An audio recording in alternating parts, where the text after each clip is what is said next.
today's is the first podcast of the book, which is exciting. We're not going to do it in any particular order. I've put together a chapter list which I'd sent to you guys yesterday, but in fact, Andy, just before we carry on into this, your mic is sounding really awful. What we're going to do, we're going to pick off the chapters as we see fit. We are going to have a bit of hopefully, a rant about best practices and debunk some best practices. I think the first thing I'd say about best practices, there is usually an expectation by, I would say probably most customers, that there is this sort of gospel list of things that are best practice. There isn't really, I don't think, a gospel list in that sense. What is best practice is so conditional on the specific circumstances you're working in.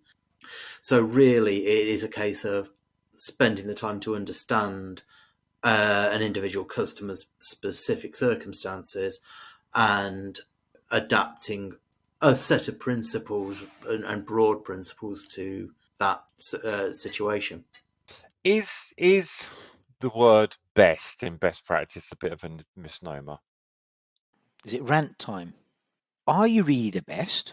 Because if it's a best practice, then you say, okay, in order for you to get to that level of best practice, doesn't that make you average? Because you just come up to that best practice kind of line, which is actually average. Because if everyone's there, how is it the best? I think for clients, it's a comfort factor and it's a comfort feeling to think that, okay, we are following a set of principles and guidance that have been laid out to say, yes, if you do this, then kind of you should be able to do this. And I think they have that comfort feeling because then they're following something. Because at the end of the day, who likes to break the rules? But the ones that do break the rules could set the next best practice.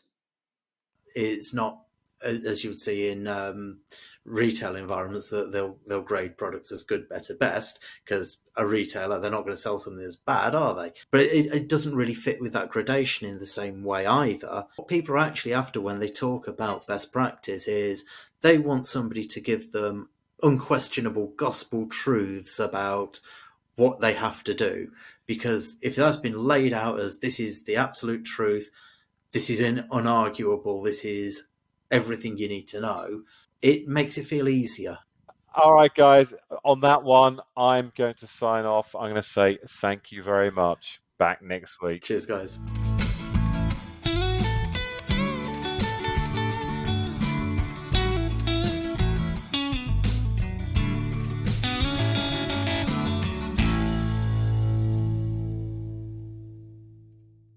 Because we're not doing naked podcasting, because that would be wrong. We don't normally do naked podcasts, just for listeners out there. We don't normally do naked podcasts, and I don't think we should start those either. There probably is a specialist website for that, though.